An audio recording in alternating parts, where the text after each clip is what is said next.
Witam wszystkich! Cześć. Gdzie jest? Zobacz, gdzie jestem. U mnie, właściwie w Dolinie Dzikiej Czereśni, gdzie przeniosłem kalpapadę, albo przenoszę. Wczoraj przywiozłem ostatni transport z Podkarpacia. No i instaluję się w tym miejscu, także witajcie w I progach. okej, żeby ludzie rozumieli, ja w tej chwili robię taka cała trasa przez Dolny Śląsk. Ja nie mam dostępu do komputera, do montażu. I zależy Ci, Marcin, żeby ten odcinek wpuszczał Tak jest. jak najszybciej. Dlaczego? Chcę Was zaprosić na wydarzenie, które tutaj organizuję. To jest jedyna w tym roku okazja, żeby zobaczyć to miejsce od takiego projektowego punktu widzenia. Także zapraszam Was wszystkich tym odcinkiem do zobaczenia namiastki tego, co chcę Wam pokazać podczas weekendowego warsztatu 28 sierpnia. Wtedy się to wszystko zaczyna, więc co? Robimy taki krótki obchód. Wiem, że było dużo pytań, gdzie jestem, co się dzieje. No i co? I właśnie to jest ten odcinek o tym. Tak, i to jest taki bardzo eksperymentalny odcinek, bo wszystko jest na live. Ja nie będę montować nic. Tak jest. Wszystko, co mówimy, jest zupełnie jak jest. Nic nie I wycinamy. nie będzie bo to będzie jeden duży plik umieszczony na YouTubie. Zobaczymy, co z tego będzie. Zobaczymy. Więc takie Zapraszam. dużo ciśnienia. Na spokojnie. Więc to jest wóz. Jak pamiętacie z poprzedniego roku, kupiłem przyczepę kempingową. W tej przyczepie kempingowej się okazuje za mało miejsca, więc taki oto nabytek. W Dolinie Dzikiej Czereści jest kilka wozów drzymały, to jest taki właśnie wóz taborowy i one są fajnie urządzone, więc stwierdziłem, że to jest dobra opcja, żeby w czymś takim zamieszkać. Mogę Was zaprosić do środka, ja w nim i mieszkam i jednocześnie go remontuję. Jak widać, jeszcze dach nie jest skończony, zostały mi ostatnie 2 arkusze blachy, żeby to przykryć, także zacząłem od izolacji wozu, termicznej izolacji. Nie wygląda to super, jakoś tak. To jest 3 pomieszczenia są, w środku jest kuchnia, to pomieszczenie remontuję, więc jakby jest trochę graciarnia, ale bardzo chcę taki rustykalny styl zachować. No i ocieplenie wewnątrz będzie robione od środka. Tu nie ma co kręcić za dużo. Tam zresztą też nie. Tu mam piec, tu jest moje biuro i sypialnia i elektrownia moja. Nawet mam kawałek wanny, ale teraz jest zakryta, bo prysznicy używam na dole. Także tam jest ciepła woda. No, więc tak sobie radzę. I sąsiad I jest mamy- z nami. Mamy tutaj sąsiada.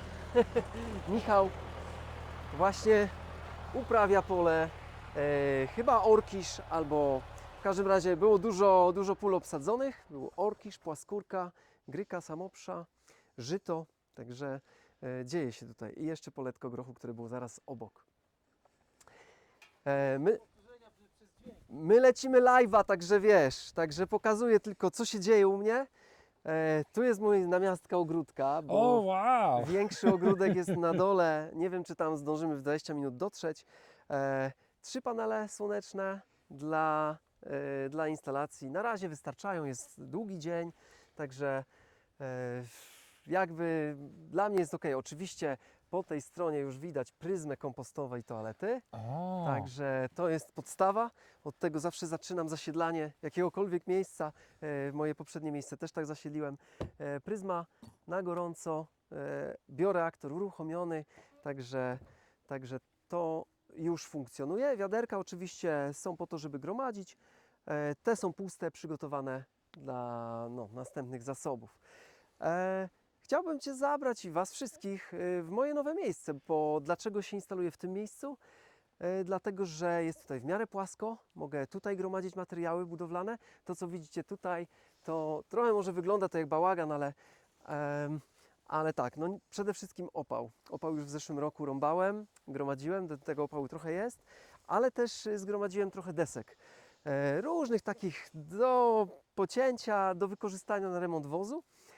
I to wszystko udało mi się załatwiać zero waste'owo, właśnie sprzątając podwórka ludziom, tutaj akurat znajomym, których poznaję, no ale też materiał kupuję, sezonuję i dlatego tutaj się zainstalowałem, ponieważ w nowe miejsce, no nie dość, że była uprawa tam jeszcze prowadzona, orkisz, ale Jeżeli w nowe miejsce projektuję, to chcę mieć czystą kartkę, żeby nie za bardzo się tam rozdamawiać, bo potem się okaże, że z projektu wynika, że w miejscu, w którym postawiłem cokolwiek, się okazuje, że tam będzie droga albo jakieś inne miejsce, jakiś staw, więc wolę na razie trzymać tą przestrzeń prawie pustą, bo tam stoi też jeden wóz znajomego, więc chodźmy tam. To jest kawałeczek, tam może ze 100 metrów. Już widać z daleka krajobraz rolniczy nie został oszpecony. Jest to zbiornik Mauser, a w środku jest zbiornik Mauser, a na zewnątrz jest otulony kostkami słomy. To jest kolejny element, o który trzeba zadbać na początku, czyli toaleta, no jakieś miejsce do spania i woda. Wodę już zacząłem ogarniać w nowym siedlisku. W najwyższym punkcie umieściłem wieżę ciśnień. To jest zbiornik 1000-litrowy na razie, ponieważ w poprzednim siedlisku miałem zbiornik 30-litrowy, na tej samej zasadzie działający. Była pompka w najniższym punkcie, w najwyższym punkcie taki mały zbiornik i mogłem używając słońca transportować wodę do góry w najwyższy punkt. Dzięki temu grawitacyjnie, nawet jak słońce nie świeci, nie mam dostępu do energii elektrycznej, to mogę tą wodę grawitacyjnie zużywać na dole. Więc to jest to. Jeżeli chodzi o projektowanie, to w tym roku dosyć dużo czasu spędziłem właśnie przygotowując się do prelekcji, ale też projektując siedliska. Także cały czas udawało się to. Nawet znalazłem tutaj, jak przyjechałem na Dolny Śląsk, klientów ze wsi obok, więc 2 projekty tutaj, może nawet trzeci gdzieś tam albo 4. Jejku, wszystko się rozwija tak jakby lokalnie, ale też we wsi 40 km stąd. Także ja bardzo się cieszę, że Dolny Śląsk mnie tak przyjął współpracą. Dlatego, że czekałem aż ta ziemia, aż wszystkie kwestie prawne ogarniemy. To bardzo długo trwało. Podział gruntu, wydzielenie geodezyjne, potem wydzielenie z księgi wieczystej. Wszystko trwało zbyt długo, a teraz jeszcze czekam na decyzję KOWR-u, więc nadal nie jestem właścicielem, ale już projekt wstępny jest. I to jest rura, która transportuje wodę z najniższego punktu siedliska w najwyższy punkt siedliska. Na warsztatach omówię ten system lepiej. W tej chwili mogę tylko pokazać tak, że tutaj widać przyłącza po prostu, nie? To jest woda. Ja mógł pokazać, bo ja oczywiście zaglądam. Jest tutaj zbiornik, możesz tak rzucić kamerą. Tutaj po prostu jest woda, jest wszystko zabezpieczone, żeby nic do środka nie wpadło, nic nie ale on jest zabezpieczony przed ciepłem, tak? Jest to odpad rolniczy, który tutaj był, więc wykorzystałem go do tego, żeby ta woda się nie grzała. Oczywiście w rurze ona się troszkę grzeje na słońcu, nawet bardzo, ale ta rura zaraz zostanie wkopana, także wszystko jest zaplanowane. Chcę Was teraz zabrać w dół siedliska. Idziemy po ściernisku pola, którego część będzie moim siedliskiem już niedługo. Bardziej w tamtą stronę siedlisko się rozciąga. A chciałem Wam pokazać, dokąd ta rura prowadzi.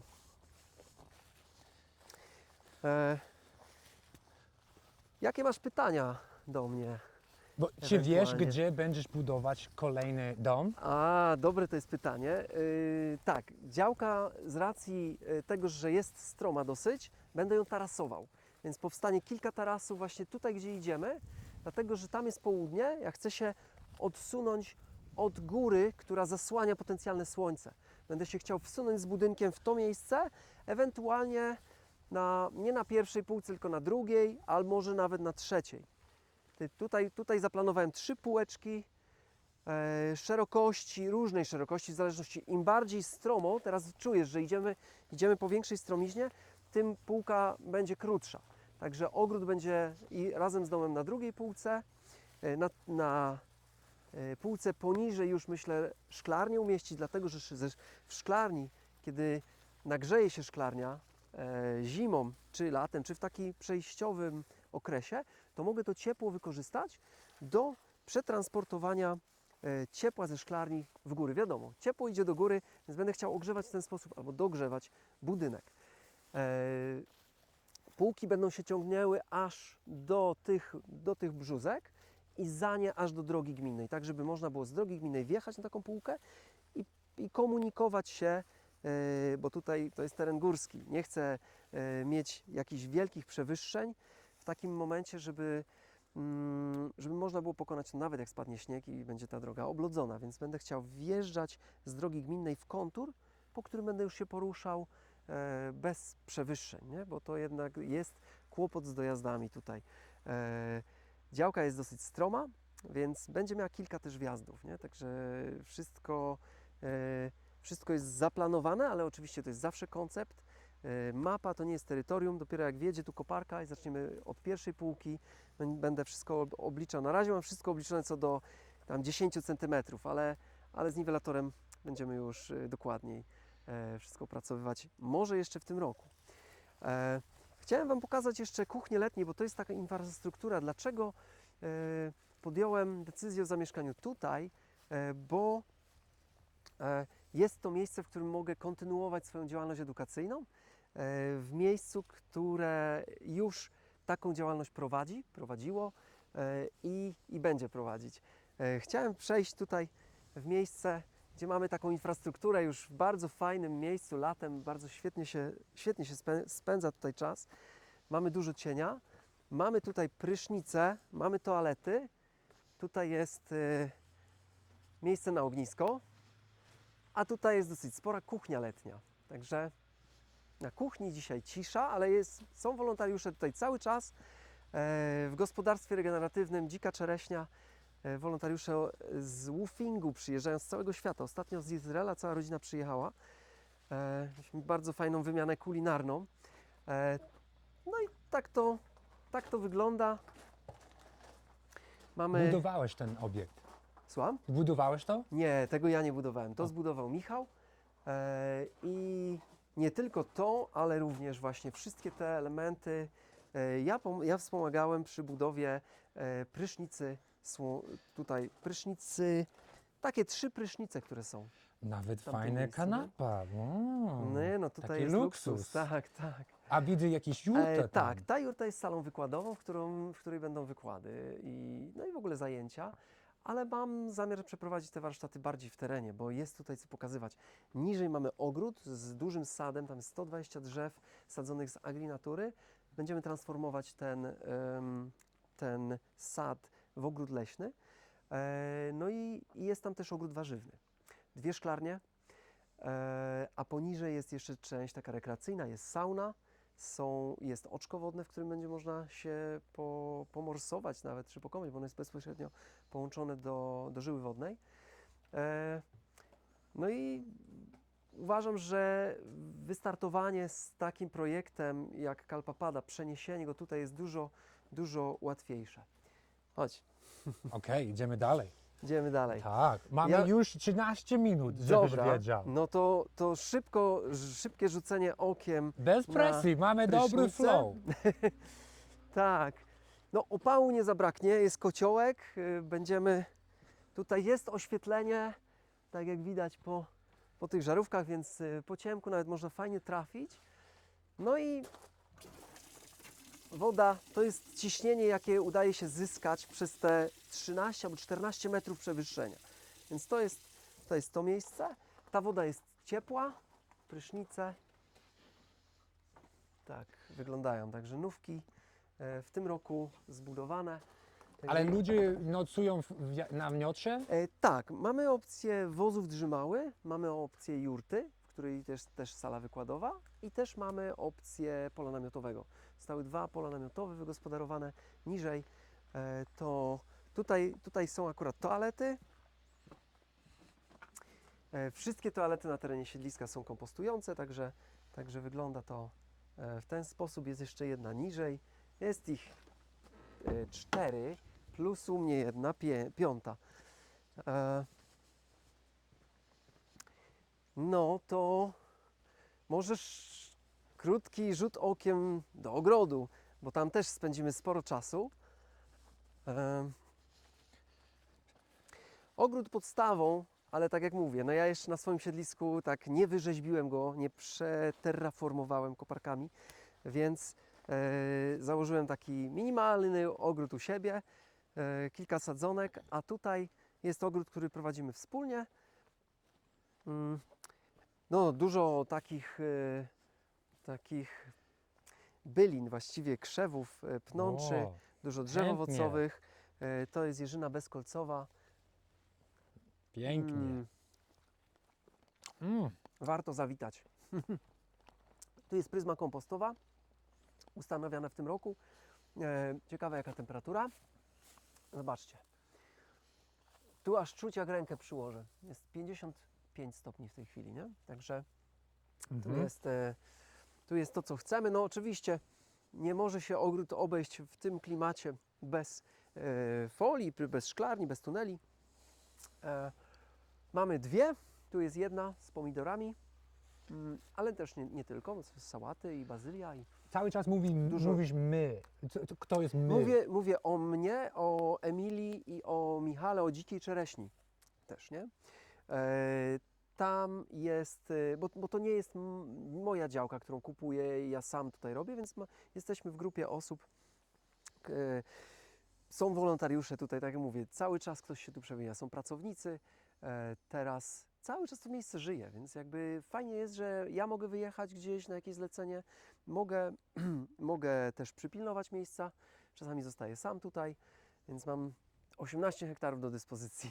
A, więc no, bo tak naprawdę opuściłeś to miejsce na Podkarpacie, bo nie miałeś taką poczucie społeczeństwa. Tak, tutaj jest i- ten potencjał, tak? Jest większy areał, możemy otworzyć się na innych ludzi, którzy często tutaj przyjeżdżają. Tutaj niżej już nie będziemy schodzić może, ale tak jak widać, to jest sad, który jest ściółkowany regularnie.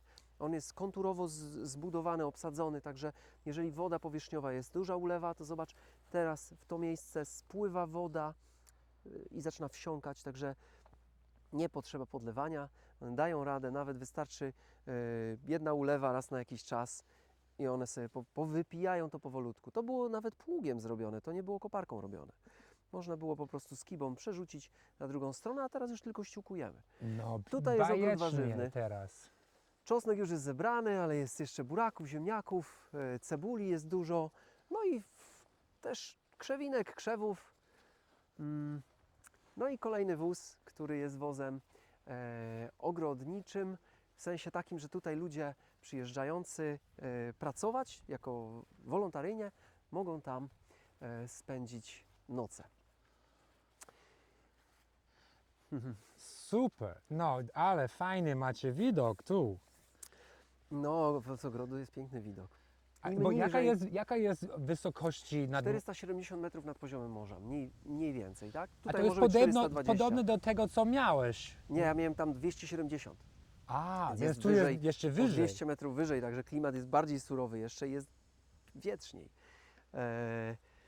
Tutaj mamy zbiorniki na deszczówkę, też zbieramy deszczówkę i dystrybuujemy ją grawitacyjnie. Jeszcze chciałbym pokazać Sobie jedno miejsce, ale musimy kawałek przejść, także możemy jeszcze Jasne. porozmawiać. Mamy 18,5 minuty. A i nie wiem, czy zdążymy, A, chciałem damy oczko wodne. radę, do pół godziny Dobra. mamy. Umówmy się Dobra. do pół godziny. Okej. A jak spacerujemy, Mhm. czy wiesz, że teraz ten film Bezrachunkowy Raj ma ponad 800 000 wyświetleń. To jest najbardziej popularny film ogrodniczy, rolniczy na mój kanał. Czy wiesz, dlaczego tak jest? Pojęcia nie mam. Nie wiem, to rozumiem dużo. Ale, czy to algorytm decydował, czy jest coś, co Nie wiem, w Twoim historii rezonuje z ludźmi? Myślę, tego że stopnia. sam tytuł już jest kontrowersyjny. To mogło zrobić robotę, a myślę, że to jest też Twoje mistrzostwo, jak to zmontowałeś, bo to trzeba umieć wciągnąć w odcinek. Ja też mam jakąś taką łatwość w odpowiadaniu. No ja żyję tym życiem, tym co robię, więc może to. Na moich prelekcjach też ludzie, no mam fajny feedback, ale jeżeli chodzi o sam tamten odcinek, no rzeczywiście to było życie nietypowe. Teraz nie wiem, czy będę chciał iść w totalnie bezrachunkowy raj. W sensie chcę stworzyć miejsce, które będzie miało rachunki, bo uważam, że tak odcinanie totalne rachunków jakby można przeżyć taką przygodę. Mi z tym było bardzo dobrze, a tak zaczynam podchodzić już bardziej profesjonalnie do tematu permakultury. Jestem na etapie zakładania wraz z grupą projektantów permakulturowych, których obdzwoniłem w grudniu z zeszłego roku i zaprosiłem ich do współtworzenia Ogólnopolskiego Stowarzyszenia Projektantów Permakulturowych. I tak czuję, że chcemy bardziej podejść do tematu profesjonalnie. Wtedy nie będę chciał już tak żyć, że nie wiem, strugać sobie patyki i po prostu wszystko robić sam, tylko będę już chciał bardziej, na przykład budynek, który chcę stworzyć, zbudować następny, najprawdopodobniej będę budował z dużej kostki słomy. Jedna kostka waży 450 kg. Ja w pojedynkę, czy tam nawet z grupą osób, to tego się nie da ruszyć, nie?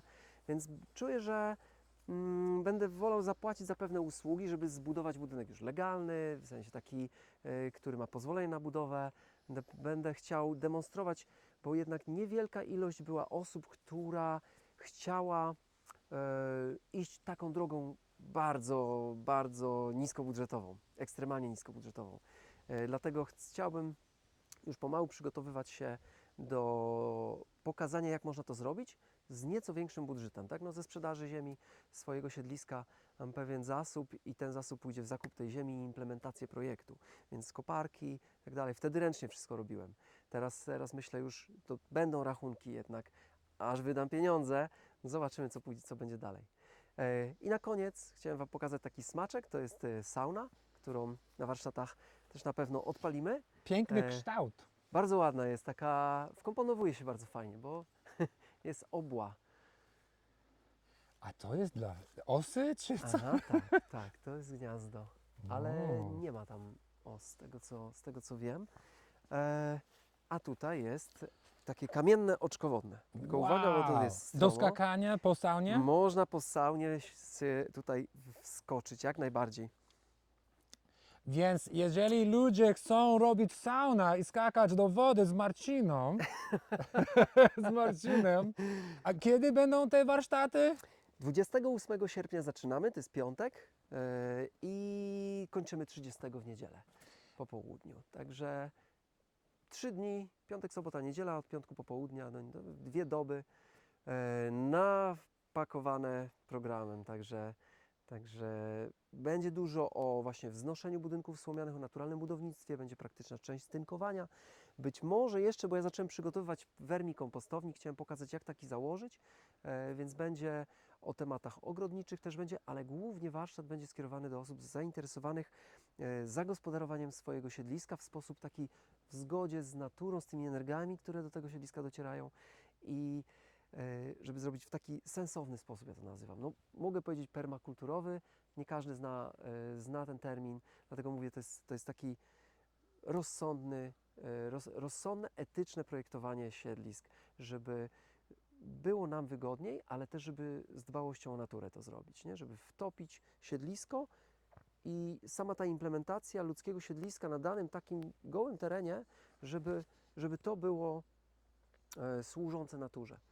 Więc będę starał się przyspieszać sukcesję ekologiczną w takim sensie, żeby jak najszybciej były jakieś drzewa, był jakiś ogród, były plony, były pastwiska.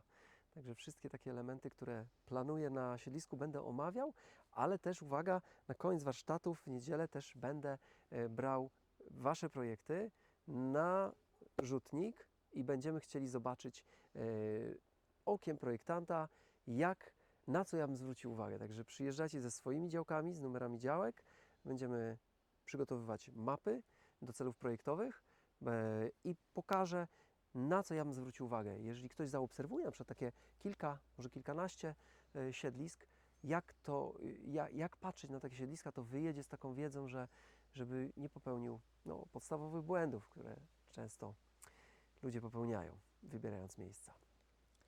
Jasne, a gdzie ludzie mogą zgłosić? Jest wydarzenie na stronie facebookowej Dzika Czereśnia, Dolina Dzikiej Czereśni i tam wydarzenie jest opublikowane. Więc przez to wydarzenie tam jest opis i jest ankieta do wypełnienia. Mogę tą ankietę, link wrzucić w komentarzu czy w opisie pod tym filmem. Także będzie można tam od razu się zgłosić. E-mail czy numer telefonu, wypełnić ankietę. Już my się odezwiemy do Was. Super, mamy 25 minut. Mhm. Czy czujesz się zadowolony z tą nagrania? Czy chcesz Myślę, coś że dodać na ostatniej chwili? Myślę, że pokazałem Wam miejsce, w którym chcę Was przywitać.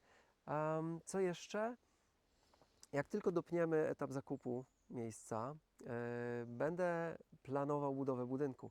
Być może uda się jeszcze w tym roku, mam nadzieję, zorganizować taką krótką, szybką akcję wolontariacką przy pracach ziemnych. Nie chcę tego robić w systemie warsztatowym, bo może to być już późno w roku, może to być październik może nawet, nie wiem, ale na pewno jeśli się wpiszecie do ankiety, która już jest na mojej stronie, to jest permaprojekt.pl, to ta ankieta, jeżeli jest wypełniona, ja się odezwę do wszystkich, którzy tam wypełnili. Ja bardzo dziękuję za wypełnienie. Kto wypełnił, nie musi wypełniać ponownie i będę odzywał się do Was, że wiem już, kiedy będzie koparka, możecie przyjechać, ruszamy ten teren, implementujemy projekt. Także to jest coś, co w zanadrzu gdzieś tam trzymam, żeby to dzieje.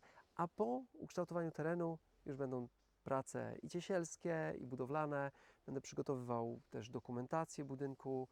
No, będę przenosił pomału się w nowe miejsce, także już wtedy odpalam wolontariaty. Zobaczymy, na ile się uda w tej jesieni zrobić, a jeśli nie tej jesieni, to na następnej wiosnę na pewno będzie tu aktywnie. Okej. Czujesz się dobrze? Jak najbardziej. Okej. Bardzo dobrze. Marcin, ja jestem Twoim wielkim fanem. Dzięki. Ja jestem tak wdzięczny, że znaleźliśmy czas, Ciebie żeby też. się spotkać ponad rok później. Jesteś wielkim człowiekiem. Ja naprawdę śledzę Twoje działania i życzę Wam wszystkiego dobrego. Dzięki, Naprawdę. Andrzej. Ja bardzo dziękuję Tobie za to, co robisz, że przekazujesz treści o regeneratywnym postępowaniu różnych jednostek, które chcą być częścią rozwiązania, a nie problemu. Także Twój kanał naprawdę robi robotę i polecam wszystkie inne odcinki po prostu oglądać i zarażać się, jak można żyć, żeby mniejszy impact po sobie zostawiać. Dzięki, Marcin. I będziemy korzystać resztę naszych spotkania, żeby może dograć jeszcze kilka materiałów dla Was, może coś z dronem. I to będzie dostępne dla ludzi, którzy wspierają mój kanał. Coś z dronem, jeżeli chcecie zobaczyć siedlisko Marcina, to Wow. będzie taki materiał bonusowy, bo ja działam niezależnie, bez sponsorów. Tak. Jest bardzo ważne Wasze wsparcie, więc będzie może trochę bonusowy materiał z Marcinem dla Was wkrótce, ale ja muszę wrócić do Warszawy. Więc Jasne. kończymy na dzisiaj. Ten film będzie w piątek, mam nadzieję. Świeży dla Was. Wow. Pozdrawiam wszystkich z Dolnym Śląsku. Jak się nazywa tej miejscowości tutaj? Dolina Dzikiej Czereśni, miejscowość Laski, Dolny Śląsk, Okej. obok Złotego Stoku. Wow. Będę tu wrócić kiedyś i będziemy O, kurczę. nagrać taki kolejny hit. No, mam nadzieję, że już będą prace pchnięte do przodu, będzie co kręcić. Dobra. Do zobaczenia. Do zobaczenia.